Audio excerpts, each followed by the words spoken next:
பிதாவாகிய தேவனுடைய மகா பெரிய கிருபையினாலும் ஆண்டவர் இயேசு கிறிஸ்துவுடைய வழிநடத்துதினாலும் அன்பாக கிருபையாக கிடைக்கப்பட்ட அன்புக்குரிய சகோதர சகோதரிகளே, உங்கள் அனைவருக்கும் ஆண்டவராக இயேசு கிறிஸ்துவுடைய நாமத்தினாலே அன்பின் வாழ்த்துக்கள். விசேஷமாக நம்முடைய பிதாவாகிய தேவன் வாழ்நாளிலே தொடர்ந்து ஒரு நாளை நமக்கு கூட்டிக் கொடுத்து நம்முடைய இந்த ஆராதனையில் நம்ம கலந்து கொள்ளவும், தேவனுடைய தெய்வீக திருவசனங்களை நாம் தியானிக்க நல்ல கிருபை செய்ததினாலே நம்முடைய பிதாவாகிய தேவனுக்கு நம்முடைய இரட்சகர் மூலம் நாம் துதிகளையும் ஸ்தோத்திரங்களையும் நாம் ஏறெடுத்துக் கொள்வோம். அன்புக்குரிய சகோதர சகோதரர்களே, இன்றைய தினத்தில் நம்முடைய ஆத்ம ஜீவத்திற்கு பிரயோஜனமாக நாம் பார்க்க போகிற ஒரு பாடத்தினுடைய தலைப்பு கொஞ்சம் சுவாரஸ்யமானது. அதுக்கு ஆங்கிலத்தில் பிளேயிங் கிங்டம் என்று சொல்வார்கள். பிளேயிங் கிங்டம் இதுதான் இந்த சப்ஜெக்டினுடைய தலைப்பு. கொஞ்சம் வித்தியாசமாக இருக்கும் இல்லையா?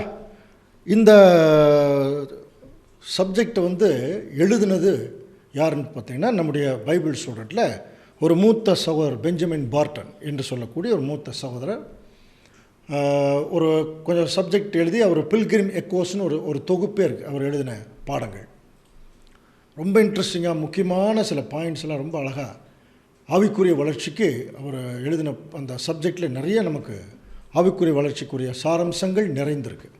ஸோ அதில் ஒன்று தான் இன்றைக்கி நம்ம பார்க்க போகிறோம், பிளேயிங் கிங்டம். இதை எப்படி புரிஞ்சுக்கிறது? பிளேயிங் கிங்டம்னா எப்படி, இதை தமிழில் டிரான்ஸ்லேட் பண்ண பார்க்கலாம். எப்படி டிரான்ஸ்லேட் பண்ணலாம் பிளேயிங் கிங்டம் அப்படின்னா? அப்படியே டிரான்ஸ்லேட் பண்ணோம்னா எப்படி வந்துடும்னா, பரலோக ராஜ்யத்தை விளையாடுதல் அப்படிங்கிற மாதிரி வந்துடும். பரலோக ராஜ்யத்தை விளையாடுறது அப்படிங்கிறது ஒரு விளையாட்டுத்தனமாக ஆகிடக்கூடாது இல்லையா? அப்போது இது எப்படி சரியான ஒரு மொழிபெயர்ப்பில் ஒரு தமிழில் மொழிபெயர்த்தா இந்த சப்ஜெக்டு எப்படி நமக்கு இதனுடைய தலைப்பு ரொம்ப முக்கியம். அது சரியான முறையில் தமிழில் மொழிபெயர்த்தா மட்டும்தான் அதை புரிஞ்சுக்க முடியும். இது அப்படியே கொஞ்சம் கவனித்து பார்த்தீங்கன்னா, பரலோக ராஜ்யத்தில் விளையாடுதல் அல்லது பரலோக ராஜ்யத்தை விளையாடுறது, இந்த மாதிரி தான் நேரடியாக டிரான்ஸ்லேட் பண்ண முடியும். ஆனால் இந்த சப்ஜெக்ட் எழுதின சாரம்சம்னு ஒரு விஷயம் இருக்கு இல்லையா, அதற்குள்ளே போய் இந்த தலைப்பை நம்ம கொஞ்சம் கவனிக்கும்போது ஒரு நல்ல தலைப்பாக நமக்கு அது வெளிப்படும். எப்படி? பரலோக ராஜ்யத்தை அனுபவித்தல். இது கொஞ்சம் சூட் ஆகும். பரலோக ராஜ்யத்தை அனுபவித்தல், பிளேயிங் கிங்டம். அன்புக்குரிய சகோதர சகோதரிகளே, இந்த பாடத்தினுடைய சாரம்சம் என்ன அப்படின்னு சொல்லி கொஞ்சம் கவனிக்கும்போது, நம்முடைய மூத்த சகோதரர் அவருடைய சப்ஜெக்டில் எப்படி ஆரம்பிக்கிறார்? பிதாவாகிய தேவன் இந்த அண்ட சராசரங்களை உருவாக்குவதற்கு முன்பாக அவர் அனாதியாக இருந்தார். சரியா? எப்படி சொல்கிறாருன்னா, அவருக்கென்று ஒரு கிங்டம் இல்லையா அந்த டைமில். அவருக்கென்று ஒரு கிங்டம் இல்லை இல்லையா? ஆனால் ஆண்டவர் இயேசு கிறிஸ்துவை என்னைக்கு அவர் பிறக்க வச்சாரோ, அன்னையிலிருந்து ஒரு ராஜ்யத்தினுடைய ஒரு கிங்டம் விஷயத்துக்குள்ளே தேவன் வரார். அப்போ தான் உள்ளே வரார். நமக்கு நல்லா தெரியும், பிதாவாகிய தேவனுக்கு எல்லாம் அடங்கியது இல்லையா? வானத்தில் இருக்கக்கூடிய காரியங்கள், பூமிக்குரிய விஷயங்கள் எல்லாமே அவர் படைத்தது கிறிஸ்துவின் மூலமாக. அவருடைய நேரடியான ஒரே ஒரு சிருஷ்டிப்பு அப்படின்னா நம்முடைய ஆண்டவர் இயேசு கிறிஸ்து மட்டும்தான். அது நமக்கு தெரியும். நான் அல்பாவும் ஒமேகாவும் ஆதியும் அந்தமாக இருக்கிறேன் கிறிஸ்து சொல்கிறார் இல்லையா? I am the first and last creation of God. நான் பிதாவாகிய தேவனுடைய முதல் படைப்பும் நான் தான், கடைசி படைப்பும் நான் தான். அப்போது பிதாவாகிய தேவன் நேரடியாக ஒருத்தரை படைச்சார்னா அது ஆண்டவர் இயேசு கிறிஸ்து மட்டும்தான் பிறக்க வச்சுருக்கார். அதற்கப்புறம் நமக்கு நல்லா தெரியும், எல்லாம் காணப்படுகிறவர்கள் காணப்படாத எல்லாம் கிறிஸ்துவை கொண்டு தான் அவர் படைக்கிறாருங்கிறது தெரியும் இல்லையா? அப்போ அதுக்கு முன்பாக, இவைகளெல்லாம் படைப்பதற்கு முன்பாக தேவனுக்கென்று ஒரு ராஜ்யம் அது இல்லாத மாதிரி இருந்தது. ஆனால் இவைகளெல்லாம் படைத்ததுக்கு பின்பாக அவர் ஒரு ராஜ்யம்ங்கிற ஒரு விஷயத்துக்குள்ளே ஆண்டவர் இயேசு கிறிஸ்துவை கொண்டு வைக்கும்போது தேவனே அந்த ஐடியாவுக்கு வராராம். அப்படி வரும்போது தான் நம்ம படிக்கிறோம் 145ஆம் சங்கீதம் 13ஆம் வசனத்தில், உம்முடைய ராஜ்யம் சதா காலங்களிலும் உள்ள ராஜ்யம், உம்முடைய ஆளுகை தலைமுறை தலைமுறையாக உள்ளது. அப்போது தேவனுடைய அனாதி தீர்மானத்தின்படி அவரே ராஜ்யங்களுக்கு எல்லாவற்றிற்கும் அதிபதி. ஆனால் தேவன் அதை பெருசாக எடுக்கலை. என்னைக்கு தன்னுடைய குமாரனை இந்த பூமியில் பிறக்க வைக்கிறாரோ, அதாவது அவருடைய பிளானில் பிறக்க வைக்கிறாரோ, அப்போவே அவரை கொண்டும் அவருக்கென்றும் எல்லாவற்றையும் படைக்கிறார்னு பைபிள் சொல்லுது. நம்ம வசனம் வாசிக்கிறோம் இல்லையா? கொலோசியர் 1:16 வசனம் வாசிக்கலாம். ஏனென்றால் அவருக்குள் சகலமும் சிருஷ்டிக்கப்பட்டது. பாருங்க, அந்த சகலமுங்கிற வார்த்தையில் எல்லாமே வந்துடும். அவருக்குள் சகலமும் சிருஷ்டிக்கப்பட்டது. பரலோகத்தில் உள்ளவைகளும் பூலோகத்தில் உள்ளவைகளும் ஆகிய காணப்படுகிறவைகளும் காணப்படாதவைகளுமான சகல வஸ்துக்களும், சிங்காசனங்கள் ஆனாலும் கர்த்தர்த்துவங்கள் ஆனாலும் அதிகாரங்கள் ஆனாலும் சகலம் அவரை கொண்டும் அவருக்கென்றும் சிருஷ்டிக்கப்பட்டது. இந்த ஒரு வசனத்தை மட்டும் நம்ம தனியாக நம்ம தியானிச்சோம்னா தேவனுடைய என்டையர் பிளானே அதுக்குள்ளே வர்றதை நம்ம கவனிக்கலாம். எப்படி? பரலோகத்தில் உள்ளவைகளும் பூலோகத்தில் உள்ளவைகளுமாகிய காணப்படுகிறவைகள் காணப்படாதவைகள். நம்ம பார்க்கறது நம்ம பார்க்காது. அப்போ வானத்தில் நம்ம இன்னைக்கு வரைக்கும் சில நட்சத்திரங்களை பார்க்குறோம், சில நட்சத்திரங்களை நம்ம கண்ணுக்கே தெரியாது. ஆனால் எத்தனையோ கோடிக்கணக்கான நட்சத்திர கூட்டங்கள் இருக்குதுங்கிறத நம்ம வேத வசனங்களின் மூலம் நம்ம படிச்சிருக்கோம். அதே மாதிரி இந்த பூலோகத்தில் இல்லையா? அப்போது இவைகள் எல்லாமே காணப்படுகிறவைகள் காணப்படாதவை. இது ஒரு தனி செட்டு. எதுக்கு தேவன் எதுக்கு படைச்சார் அப்படிங்கிற போது, காட் ஹேஸ் அ கிங்டம். அவர் ஒரு ராஜ்யம் இருக்குது. நம்ம எப்படி காட் ஹேஸ் அ பிளான் சொல்கிறோம் இல்லையா, அந்த மாதிரி காட் ஹேஸ் அ கிங்டம். அது எப்போ அந்த கிங்டம்க்குரிய வேலை வருது? ஆண்டவர் இயேசு கிறிஸ்து இந்த பூமியில் இந்த தேவனுடைய திட்டத்தில் வரும்போது. காணப்படுகிறவைகள் காணப்படாதவைகள். அடுத்தது பாருங்கள், சகல வஸ்துக்கள், சிங்காசனம் அப்படின்னா அரசாட்சிக்குரிய விஷயங்கள், கர்த்தர்த்துவம் அரசாங்கத்தினுடைய விஷயங்கள், அதிகாரங்கள் இல்லையா, எல்லாவற்றையும் ஆண்டவர் இயேசு கிறிஸ்துவை கொண்டும் அவருக்கென்றும். இது தனி சப்ஜெக்ட். அப்படின்னா எல்லாவற்றையும் ஆண்டவர் இயேசு கிறிஸ்துவுக்காக உருவாக்கின மாதிரி இருக்குங்க. நம்முடைய ஒரே பேரான குமார். அவர் என்னைக்கு ஆண்டவர் இயேசு கிறிஸ்து உள்ள இன்வால்வ் ஆனாரோ அன்னைக்கே பிதாவாகிய தேவனு ஒரு பெரிய ராஜ்யத்தை நிறுவ அவர் சித்தம் கொண்டார். அதில் ஒரு சின்ன பார்ட்டு தான் இந்த பூமி. பாருங்க, தேவன் மனுஷனை நினைப்பதற்கு எம்மாத்திரம், அவனை படைப்பதற்கே அவன் எம்மாத்திரம். ஆனால் தேவன் என்ன செய்கிறார்? மனுஷனை மண்ணிலிருந்து உருவாக்கி அதில் ஜனங்கள் பெருக ஆரம்பிக்கும் போது அவர்களை எல்லாம் குழந்தைகளாக அவர் நினைக்கிறார்கள். அதனால தான் இன்றைக்கு வரைக்கும் மனுஷனை இந்த மரணத்துக்குள்ளே போகிற விஷயத்தை தேவன் அவரே தன்னுடைய பிளானில் கையில் எடுத்தார். தன்னுடைய மகனை கொடுத்து உலக ஜனங்களை உயிர் தெழுப்புற ஒரு கண்டிஷனை கொண்டு வந்துட்டார் இன்றைக்கு வரைக்கும். காரணம் என்ன? பிதாவாகிய தேவன் தன்னுடைய ஜனங்களை தன்னுடைய பிள்ளைகளாக நினைக்கிறார். நீங்கள் அல்டிமேட்டாக பாருங்கள், தேவனுடைய ராஜ்யம் 1000 ஆண்டு அரசாட்சி எதுக்கு? மணவாட்டி செலெக்ஷன் நடக்குது, திரள் கூட்ட செலெக்ஷன் நடக்குது, அப்புறம் முற்பிதாக்கள், அதுக்கப்புறம் இஸ்ரேல் ஜனங்கள் எல்லாம் உயிர்த்தெழுந்து வர்றாங்க. எதுக்கு? இந்த உலக ஜனங்களை ஆளுவதற்காக. ஆளுவதுன்னு என்ன அர்த்தம்? மினிஸ்ட்ரியல் ஒர்க்குனால் என்ன அர்த்தம்னா, உலக ஜனங்களை பராமரித்து அவர்கள் சந்தோஷ சமாதானம் அடைவதற்காக. ஏன்? அல்டிமேட்டாக தேவனுடைய பிள்ளைகள். பெரிய ப்ராஜெக்ட். அது நமக்கு நல்லா தெரிஞ்ச விஷயம்தான் இல்லையா? அப்படி இருக்கக்கூடிய சூழ்நிலையில் ஒரு சின்ன பார்ட்டில் தேவன் தன்னுடைய ராஜ்யத்தை இந்த பூமியில் எழும்ப பண்ணும்போது, அதுக்கு ஆதாமை கொண்டு அவர் தானே ஃபஸ்ட்டு கவர்னர் இல்லையா? ஆண்டு கொள்ளுங்கள் அப்படின்னார். அன்னைக்கே கவர்மெண்ட் ஸ்டார்ட் ஆயிடுச்சுங்க, ராஜ்யம் ஸ்டார்ட் ஆயிடுச்சான். எப்படி? முதல் ஆதாம் இந்த பூமியில் அவர் மனுஷனாக உருவாக்கி இல்லையா, எல்லாத்தையும் பேரிட வைத்து என்ன பண்ணார்? நீதான் இந்த முதல் ராஜா அப்படின்னு சொல்லி அங்கே சொல்கிறார். ஆனால் இடையில நமக்கு நல்லா தெரியும், சாத்தான் பிரதான தூதன் என்னைக்கு உள்ளே நுழைந்தானோ அன்னைக்கே ராஜ்யத்தினுடைய காரியங்கள் என்ன ஆயிடுச்சு? அப்படியே கொஞ்சம் கொஞ்சமாக அது வெளியே போக ஆரம்பிச்சது.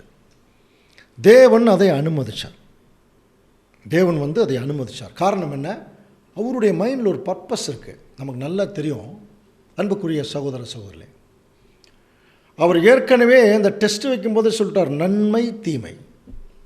இப்போ தேவனுடைய பிளானில் நன்மையும் இருக்குது, தீமையும் இருக்குது. ஆனால் தேவனை இது ரெண்டுமே பாதிக்காது. ஏன்னா இந்த மனுஷனுடைய அந்த ஹேபிட் சொல்கிற மாதிரி குணலட்சணங்கள், அவனுடைய காரியங்களுக்கு அப்பாற்பட்ட நிலைமையில் தேவன் இருக்கார். நல்லா புரிஞ்சுக்கலாம். ஆனாலும் தேவனுடைய நியதின்னு ஒன்று இருக்கு பாருங்க. அந்த நியதியில் தான் இவ்வளோ விஷயங்கள் வருது. அவருடைய சட்டத்தில் அன்பு வருது, அன்புல சட்டம் வருது. நீதிக்குள்ளே அன்பு வருது, நீதிக்குள்ளே சட்டம் வருது. இதெல்லாம் நம்ம தொடர்ந்து ஒவ்வொரு சப்ஜெக்டாக பார்க்க பார்க்க நமக்கு அது நல்லாவே புரியும். ஆனாலும் தேவன் ஒரு சித்தம் கொண்டு இந்த பூமியில் ஒரு ராஜ்யத்தை உருவாக்குறதுக்கு அவர் விரும்பினார். அது 1ஆம் மாதம் அந்த ராஜ்யத்தை அவர் கீழே தள்ளியாச்சு. அப்படியே விடுறது தேவனுடைய சித்தம் இல்லை. மறுபடியுமாக பிதாவாகிய தேவன் தன்னுடைய குமாரனை கொண்டு இந்த ஒரு ராஜ்யத்தை அவர் கொண்டு வரக்கு விரும்புகிறார். சரிங்களா? இவ்வளோதான். இப்போ நம்ம சப்ஜெக்டினுடைய தலைப்பு என்ன?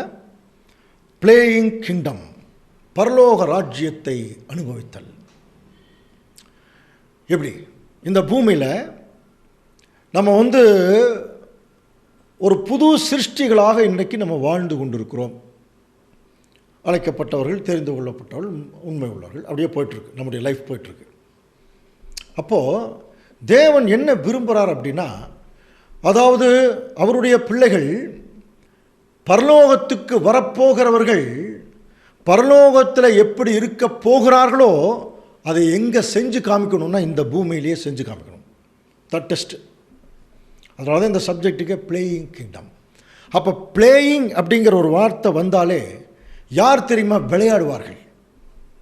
யார் விளையாடுவாங்க? சின்ன குழந்தைங்க தான். சின்ன குழந்தைங்க தான் விளையாடுவாங்க. இப்போ கவனிங்க. அப்போது நீங்கள் நம்ம நிறைய சந்தர்ப்பங்களில் பார்த்துருக்கோம். ஒரு தாய் தகப்பன் என்னென்னவெல்லாம் வீட்டுக்குள்ளே அல்லது வெளியில் போய் என்னென்னவெல்லாம் செய்கிறார்களோ அதை அந்த குழந்தைகளை அப்சர்வ் பண்ணும், கூர்ந்து கவனிக்கும். கவனித்ததுக்கப்புறம் ஒரு குறிப்பிட்ட காலம் வரும்போது அது சிறகடித்து அப்படியே நடக்கிறதுக்கும் போகிறதுக்கும் வர்றதுக்கும், பொருள்களை எடுக்கிறதுக்கும் பொருள்களை பார்க்கறதுக்கும் பொருள்களை ஹேண்டில் பண்ணுறதுக்கும் ஒரு சூழ்நிலைகள்லாம் வரும்போது ஆட்டோமேட்டிக்காக அந்த குழந்தைகள் விளையாட ஆரம்பிக்கும். அதில் 2 வகை. ஒன்று, நம்ம வாங்கி கொடுக்குற பொம்மையை வச்சு விளையாடும், அல்லது அதுவே ஏதாவது ஒரு பொருளை வச்சு விளையாண்டுருக்கும் இல்லையா? அது ஒரு டைப். இன்னொரு டைப்பு கவனிங்க. தாய் தகப்பன் என்னென்னவெல்லாம் வீட்டில் செய்கிறாங்களோ அதே மாதிரி செய்து விளையாட ஆரம்பிக்கும். பார்த்துருக்கீங்களா? அன்பு சகோதர சொல்லுங்க, குழந்தைகளும் அதை செஞ்சுருப்பாங்க. நம்ம குழந்தைகள் எல்லாருமே செஞ்சுருப்பாங்க. எப்படி? இப்போ அம்மா சமைக்கிறாங்க, கவனிங்க, சமைக்கிறாங்க. இது பார்த்துட்டு சமையல் பண்ணுற மாதிரியே விளையாடுது. சட்டி எடுத்து வைக்குது, நெருப்பு மூட்டுது இல்லையா? அந்த காலத்தில் சொல்லுவாங்க கூட்டாஞ்சோறு ஆக்கிறதுனெல்லாம் சொல்லுவாங்க. நீங்கள் சின்ன வயசில் நீங்கள்லாம் பார்த்துருக்கலாம். ஏதாவது சின்ன சட்டி எடுத்துகிட்டு போய் வீட்டில் எப்படி சோறு குழம்பு செய்கிறோமோ அதே மாதிரி செஞ்சு விளையாடுறது. அது எப்படி விளையாடுவாங்கன்னா ரொம்ப சீரியஸாக விளையாண்டுருப்பாங்க. பார்த்துருக்கீங்களா? அதே மாதிரி ஒரு பஸ் டிரைவர் பஸ் ஓட்டுறதை பார்க்குது ஒரு குழந்தை. உடனே இந்த குழந்தைக்கு இந்த பஸ் ஓட்டணும்னு ஆசை. ஆனால் பஸ்ஸெல்லாம் அப்போ நம்மெல்லாம் சின்ன குழந்தைகளாக இருக்கும்போது இன்றைக்கி இருக்கிற பொம்மைகள் எல்லாமே அந்த மாதிரியெல்லாம் வரல. சரிங்களா? அப்போது அந்த குழந்தைங்க என்ன பண்ணும், பஸ் ஓட்டுற மாதிரியே அது ஸ்டேரிங் பிடிக்கிறது அந்த மாதிரி விளையாடும். அப்புறம் அதில் ஒரு டிரைவர் ஒருத்தர் இருப்பார், ஒரு கண்டக்டர் ஒருத்தர் இருப்பார். ஒரு கயிறு கட்டி டிரைவரு ரெண்டு கயிறு கட்டி விளையாடுவாங்க. பார்த்துருக்கீங்களா? அது வாட்டுக்கு ஓடுவாங்க, ஒரு பஸ் போகிற மாதிரியே போவாங்க. அதே மாதிரி ஜாமெண்ட்ரி பாக்ஸ், அதில் பார்த்திங்கன்னா சில இடத்துல மணல் கொட்டி வச்சுருக்கோம். அந்த மணல் கொட்டி வச்சதில் என்ன பண்ணுவாங்கன்னா ரோடு மாதிரி ஃபிக்ஸ் பண்ணி போட்டு இந்த குழந்தைகள் என்ன செய்யும், அப்படியே பஸ்ஸில் விளையாடும். பார்த்துருக்கீங்களா? இப்படி ஒரு விளையாட்டு. அதாவது பெரியவர்கள் என்னென்னவெல்லாம் செய்கிறார்களோ அதை அப்படியே தத்ரூபமாக அந்த குழந்தைகள் என்ன பண்ணிகிட்ருக்கோம், விளையாண்டுருக்கும். அதுக்கு என்ன காரணம்? அது அப்சர்வ் பண்ணுது. அப்சர்வ் பண்ணதுக்கப்புறம் தானும் அதை செய்யணுங்கிற சிந்தை வருது. அதுக்கு புரியுதுன்னா, தானும் அதை செய்யணும் அப்படிங்கிற ஒரு சிந்தை வருது. அந்த சிந்தைக்குள்ள ஆர்வம் இருக்குது. அதை செய்யும்போது அது ஒரு சாட்டிஸ்ஃபேக்ஷன் சொல்கிற முடியாது, ஒரு திருப்தி இருக்குது. அந்த திருப்தியில் ஒரு சந்தோஷம், ஒரு சமாதானம் இருக்குது அந்த குழந்தைக்கு. ரொம்ப இன்ட்ரெஸ்ட்டாக அது பாட்டுக்கு போயிட்டுருக்கோம். சில நேரங்களில் கவனிச்சு பாருங்கள், சில சகோதரர்கள் சப்ஜெக்ட் எடுப்பாங்க. அவங்களுடைய பசங்களோ அல்லது பிள்ளைகளோ குழந்தைகள் என்ன பண்ணுவாங்கன்னா தனியாக நின்றுட்டு அவங்க பாட்டுக்கு பிரசங்கம் பண்ணுவாங்க. அப்படியே பைபிள் எடுத்து வச்சுட்டு அப்படியே பிரசங்கம், அப்படியே தன்னுடைய தகப்பன் எப்படி செய்கிறாரோ அதே மாதிரி. பார்த்துருக்கீங்களா? இந்த மாதிரி தன்னுடைய தாய் தகப்பன் என்னென்னவெல்லாம் செய்கிறார்களோ அது ஒன்று. ரெண்டாவது, ஒரு பள்ளிக்கூடம்னா ஆசிரியர் மாதிரியே சில இமிட்டேட் பண்ணுவாங்க நிறைய பேர். அதே மாதிரி நடித்து காட்டுவாங்க பாருங்கள். அப்போது இந்த குழந்தைகள் அதாவது ஆக்சுவலாக இன்னும் ஒரு ஒரு சோறாக்குற மாதிரி ஒரு விளையாட்டு விளையாடுறாங்கன்னா அது ஒரிஜினல் இல்லை. ஆனால் என்ன பண்ணுறாங்க தெரியுங்களா? பின்னாடி இவங்க பெருசாகும்போது இவங்க என்ன செய்ய போகிறாங்களோ அதை அப்படியே என்ன பண்ணிகிட்ருக்காங்க, அவங்க செய்து ப்ராக்டிஸ் பண்ணுற மாதிரி. அன்புக்குரிய சகோதர சகோதரர்களே, அதுதாங்க குழந்தைங்க. அவங்க செய்யக்கூடிய ஆக்ஷனில் பார்த்தீங்கன்னா எந்த விதமான கள்ளம் கபடம் இருக்காது. அவங்க பாட்டுக்கு ஏதோ ஒன்று பண்ணிகிட்ருப்பாங்க, சீரியஸாக விளையாடுவாங்க இல்லைங்களா? பிளேயிங் கேம்ஸ் அது. அதே மாதிரி தன்னுடைய தாய் தகப்பன் செய்யக்கூடிய ஒவ்வொரு காரியத்தையும் அப்சர்வ் பண்ணி செய்வான். ஒருவேளை அது அவங்களுக்கு சின்னதுலேயே அது பழக்கமாகும்போது பெருசாகும்போது ஒரு நல்ல ஒரு சகோதரி, ஒரு சின்ன குழந்தை ஒரு சகோதரி ஆகும்போது அது தன் தாய் மாதிரியே நல்ல சமைக்க பழகிடுது. அதே மாதிரி ஒரு சகோதரன் தன்னுடைய தகப்பன் மாதிரியே பேச பழகிறார். பைக் ஓட்டுறார், சைக்கிள் ஓட்டுறார், கார் ஓட்டுறார், பஸ் ஓட்டுறார், இந்த மாதிரி. அப்போ சின்ன வயசுலேயே அந்த இன்ட்ரெஸ்ட் இல்லையா? அதே மாதிரி நினச்சிக்கிறாங்க தங்களை. பாருங்கள், ஒரு சின்ன குழந்தை அப்படியே அது என்ன பண்ணுச்சுன்னா, ஒரு முறை நம்ம இந்த 3 சக்கர சைக்கிள் இருக்கு பாருங்கள், அந்த 3 சக்கர சைக்கிளை கவித்து போட்டு அந்த டயர் இருக்குது பாருங்கள், அந்த டயர் தான் ஸ்டாரிங். அப்புறம் அந்த காலில் மிதிக்கிறோம் இல்லையா, அதை கீர் மாதிரி ரொம்ப சீரியஸாக விளையாண்டுருக்கு அந்த குழந்தை. பஸ்ஸில் அது போகுது, கோயம்புத்தூர்லேருந்து அப்படியே ஈரோடு போகுது, உருன்னு சவுண்டு. அப்புறம் திடீர்னு யாராவது விசில் அடிக்கிற மாதிரி அதை நிறுத்துது. அப்புறம் அது ரொம்ப சீரியஸாக மற்றவங்களையெல்லாம் கவனிக்கவே இல்லை, அது பாட்டு விளையாண்டுருக்கு. அந்த அப்சர்வேஷன் எல்லாம் பார்த்துட்டு நம்ம அப்படியே வந்துட்டோம். ஆனால் இப்போ இந்த மூத்த சகோதரர் இந்த சப்ஜெக்டை அதனுடைய சாராம்சத்தை சொல்லும்போது இப்போ தான் அதனுடைய சீரியஸ்னஸ் நமக்கு தெரியுது. பிளேயிங் கிங்டம், பரலோக ராஜ்யத்தை அனுபவித்தல். அன்புக்குரிய சகோதர சகோதரி, அப்போது இந்த சின்ன குழந்தைகள் எப்படி சின்ன வயசுலேயே தங்களுடைய தாய் தகப்பனையோ அல்லது ஆசிரியரையோ அல்லது மற்றவர்கள் பெரியவர்களையோ அது கவனித்து அவர்களைப் போல செய்ய வேண்டும் என்ற எண்ணத்தில் அவர்களைப் போலவே அந்த சின்ன வயசில் அதை செய்து பாருங்கள். அந்த ப்ராக்டிஸ் அதை எப்படி செய்துன்னு ஒரு கேம், ஒரு விளையாட்டு மாதிரி செய்துட்ருக்கு இல்லையா? அதை உத்து கவனித்து தான் ஒரு வேளை இந்த சகோதரர் அதுக்கு ஒரு தலைப்பு வச்சுருப்பாருன்னு நினைக்கிறேன் இல்லையா? Playing kingdom. ஓகே, சரி. இந்த ஒரு பழக்கத்திற்கும் இந்த குழந்தைகளுடைய சுபாவத்துக்கும் நமக்கும் புது சிருஷ்டிக்கும் பரலோக ராஜ்யத்துக்கு நம்ம தேவன் நம்மளை அழைச்சதுக்கும் என்ன சம்பந்தம் இருக்கு? சம்பந்தம் இல்லாமல் ஆண்டவர் இயேசு கிறிஸ்து எந்த ஒரு காரியத்தையும் சொல்ல மாட்டார். அன்புக்குரிய சகோதரர்களே, ஒரு முறை பாருங்கள், சீஷர்கள் ஆண்டவர் இயேசு கிறிஸ்துவிட்ட வராங்க. மத்தேயு 18ஆம் அதிகாரத்தில் பாருங்கள். அப்போ கூட உங்களுக்கு பிரச்சனை என்னன்னு பாருங்கள். வாசிக்கலாம், மத்தேயு 18:1. அவ்வேளையிலே சீஷர்கள் இயேசுவினிடத்தில் பரலோக ராஜ்யத்தில் எவன் பெரியவனாய் இருப்பான் என்று கேட்டார். பாருங்க, இப்போ அவர் பரலோக ராஜ்யத்தை குறித்து நிறைய விஷயங்கள் அவர் சொல்லிட்டு வந்துட்டு இருக்கார். அதுக்கு உவமைகள் கூட சொல்லிட்டு வந்துட்டுருக்கார். பரலோக ராஜ்யம் ஒரு எஜமானுக்கு ஒப்பாக இருக்கிறது, தன் மகனுக்கு கல்யாணம் செய்து கொடுத்த ஒரு தகப்பன் ஒப்பாக இருக்கிறது, ஒரு ராஜாவுக்கு ஒப்பாக இருக்கிறதுனால நிறைய வசனங்கள் படிச்சிருக்கோம். அப்போது இவர்கள் என்ன நினச்சாங்கன்னு தெரியல. ஆனால் ஒன்று மட்டும் நினச்சாங்க, என்னென்னா இப்போ இயேசு கிறிஸ்து ஏற்கனவே சில நேரங்களில் சொல்லியிருப்பார், நீங்கள்லாம் எல்லாவற்றையும் விட்டு விட்டு உங்கள் பின்னாடி வந்தமே. அது மத்தேயு 19ஆம் அதிகாரத்தில் படிக்கிறோம். அதுக்கு முன்னாடியே அவர் சொல்லியிருப்பார், நீங்களாம் ராஜ்யத்தின் பிள்ளைகள், ராஜ்யத்தின் புத்திரர். மத்தேயு 13ஆம் அதிகாரத்திலே இருக்குது, நிறைய உவமைகள் இருக்குது. அப்போது அந்த ராஜ்யத்தின் புத்திரருங்கிற போது இவங்க என்ன நினச்சிட்டாங்கன்னா, அப்போது கிறிஸ்து அவரோட அவர் ராஜ்யம் வரப்போது அந்த ராஜ்யத்தில் நம்மெல்லாம் ராஜாக்கள். அதில் பாருங்கள் அவங்களுக்கு இதில் யார் பெரியவங்க, இந்த யார் பெரியவங்கிற விஷயம் பாருங்கள் அந்த சீஷர்கள் மத்தியிலேயே இருக்குது பாருங்கள். இது இங்கே மட்டுமே இருந்தது. கடைசியில் ஆண்டவர் இயேசு கிறிஸ்து அந்த பந்தியை அனுசரிக்கும் போது கூட அவர்களுக்கு மத்தியில் என்ன தான் இருந்ததான், யார் பெரியவன். அந்த சப்ஜெக்ட் எடுக்கும்போது சொல்லியிருப்போம். கடைசியாக மேல் வீட்டு அறைன்னு ஒரு சப்ஜெக்ட் நீங்கள் படித்து பார்த்துருப்பீங்க. அது எது குறிக்குதுன்னா, மேல் வீட்டு அறைங்கிறது பரலோக ராஜ்யம். அந்த பரலோக ராஜ்யத்தில் கிறிஸ்து என்ன பண்ண போகிறார் அப்படிங்கிறது தான் அந்த மேல் வீட்டு அறையில் கிறிஸ்து செய்து காமிக்கிறார். என்ன செய்கிறார்? சீஷர்கள் அவரோட பந்தி இருக்கிறாங்க. அப்போ அவருடைய விஷயத்தை சீஷர்களோட ஷேர் பண்ண போகிறார். இதைத்தான் வெளிப்படுத்தல் 3:21 படிக்கிறோம். நான் ஜெயங்கொண்டு என் பிதாவின் சிங்காசனத்திலே உட்கார்ந்தது போல உங்களையும் சிங்காசனத்தில் உட்கார வைக்க. அப்போ ராஜரீகத்தை ஆண்டவர் இயேசு கிறிஸ்து சீஷர்களோட ஷேர் பண்ண போகிறார். அதை எப்படி செய்கிறார் அப்படிங்கிறத கவனிக்கும்போது, தன்னுடைய சீஷருடைய கால்களை கழுவி அவர் என்ன சொல்ல வர்றார் தெரியுங்களா? நான் பரலோகத்திலேயே இப்படித்தான் இருப்பேன்னார். என் பிதாவாகிய தேவனுக்கு முன்பாக நான் மிகவும் தாழ்மையாக இருப்பேன். அவருடைய ராஜ்யத்திலே நான் ராஜாவாக இருந்தாலும் ஆண்டவர் என்ன சொல்கிறார்? நான் பரலோக ராஜ்யத்தில் எப்படி இருக்க போகிறனோ அதை இங்கே நான் உங்களுக்கு செய்து காட்டுறேன் பாருங்கள்.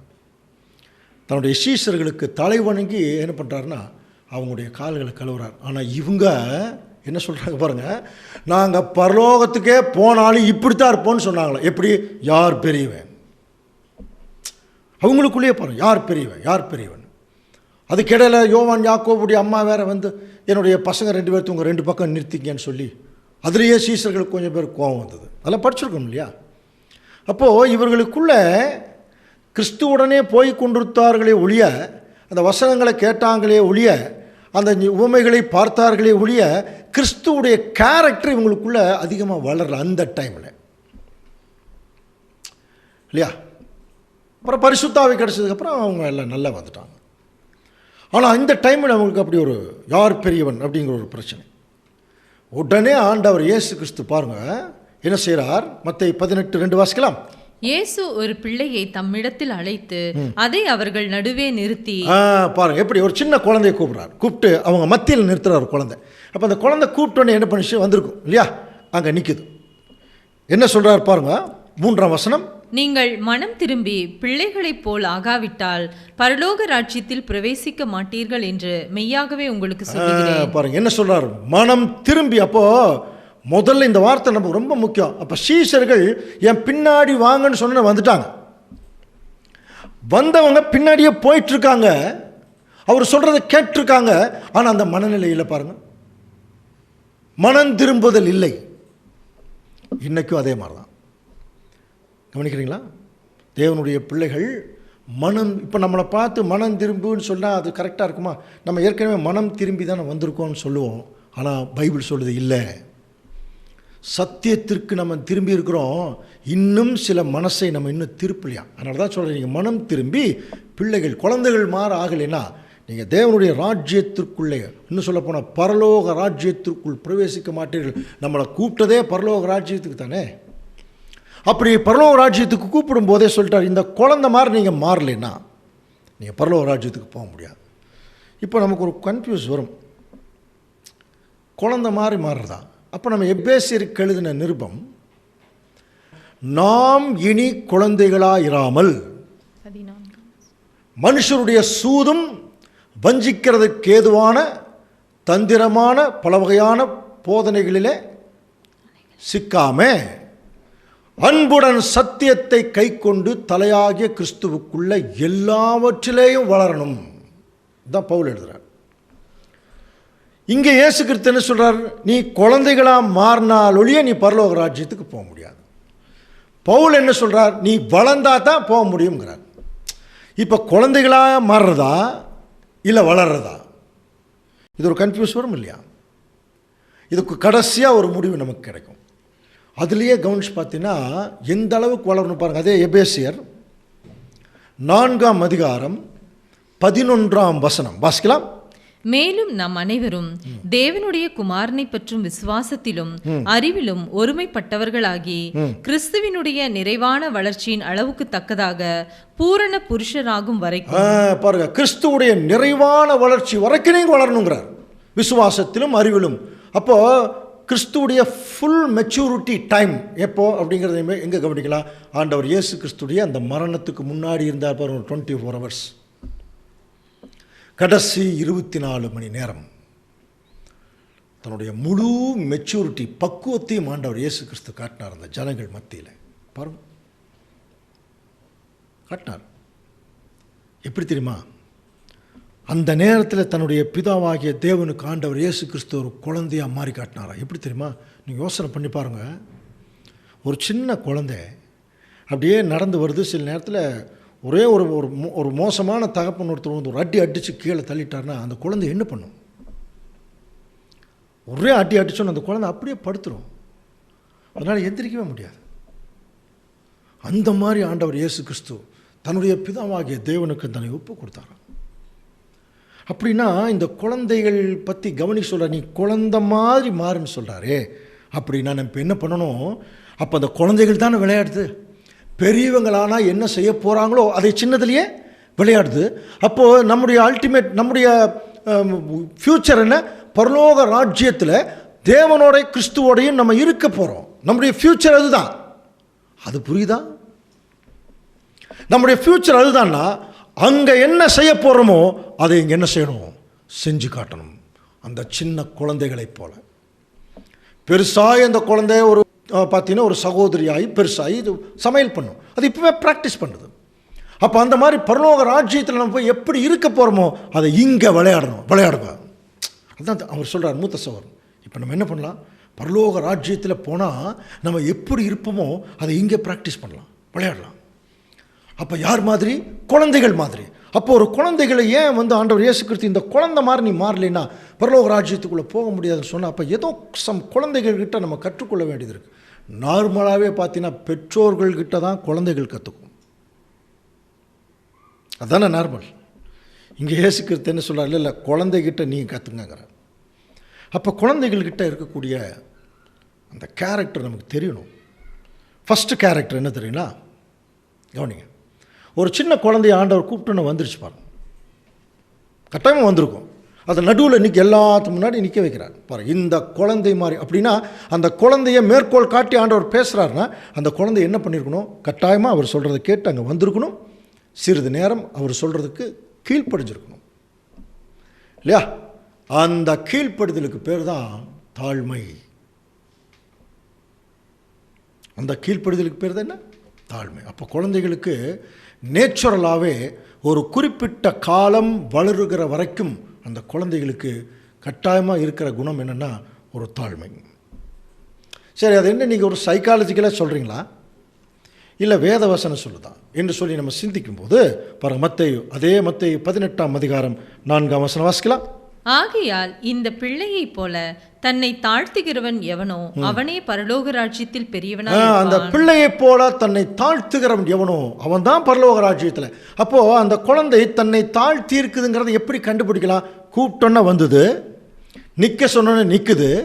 சிறிது நேரம் அந்த குழந்தையை பார்க்கறதுக்கு, அதை சொல்கிறதுக்கு அளவுக்கு அது தன்னை வந்து ஒப்பு கொடுக்குது பாருங்க. அதுதான் தாழ்மை. அப்போ அந்த ப்ராக்டிஸ் இப்போ யாருக்கு வரணும்? நமக்கு வரணும். இதை இஸ்ரேல் ஜனங்களுக்கே சொன்னார். நான் சொல்வதை உள்ளபடி கேட்டு என் உடன்படிக்கையை கை கொள்ளுவீர்களானால் நீங்கள் எனக்கு சொந்த சம்பத்து. இஸ்ரேல் ஜனங்களை பார்த்து தேவன் சொன்னார். அதே மாதிரி தான் ஆண்டவர் நம்மளை பார்த்து சொல்கிறார். ஒருவன் என்னை பின்பற்ற விரும்பினால் அவன் தன்னைத்தான் வெறுத்து. அப்போ ஒரு குழந்தையை போல ஏற்றுக்கொள்ளணுங்கிறது என்ன அர்த்தம்? கவனிச்சு பாருங்க. சில நேரத்தில் இந்த குழந்தைகளை நம்ம இந்த ஸ்கூலுக்கு முதல் அனுப்பும்போது எவ்வளோ அடம் பிடிக்குது இல்லை? ஏன்னா அது விரும்பலை. இங்கே தான் தன் தாய் தகப்பனுடைய அரவணைப்பை விரும்புது. வேறு வழியில் ஒரு டைம் ஆனோன்னா அதுக்கு பிடிச்சி இழுத்து அவங்க அந்த ட்ரெஸ் எல்லாம் போட்டு அனுப்பிச்சுட்றோம். அப்புறம் ஒரு இன்டெலிஜென்ட் குழந்தையாக இருந்துச்சுன்னா அது என்ன பண்ணு தெரியுங்களா? ஒரு மாதம் 2 மாதம் கழிச்சு அந்த டைம் வந்தோன்னா ஆட்டோமேட்டிக்காக அது யூனிஃபார்ம் எடுத்து போட்டு அது பட்டு ஏதாவது ஒன்று பண்ணி அது வந்து நான் சொல்கிறது ஒரு நல்ல இன்டெலிஜென்ட் குழந்தை. அந்த ப்ராக்டிஸ்க்கு அது வந்துடும். காரணம் என்ன? தன்னை அடாப்ட் பண்ணிக்குது. தன்னுடைய அந்த கேரக்டருக்கு தன்னை அடாப்ட் பண்ணும். அப்போ குழந்தைகளுடைய ஒரு கேரக்டர் என்ன பார்த்தீங்கன்னா, அதாவது நம்ம வந்து பெரியவர்கள் தாழ்மைன்னு சொல்கிறோம். அதுக்கு வந்து என்ன சொல்லலாம்? கீழ்ப்படிதல்னு சொல்லலாம். தன் தாய் தகப்பனுக்கு அது கீழ்ப்படிஞ்சு நடக்கும். திங்க் பண்ணி பாருங்கள். அது வந்து தன்னுடைய தாய் தகப்பனையே ஒரு இன்ஸ்பிரேஷனாக வைக்கும்.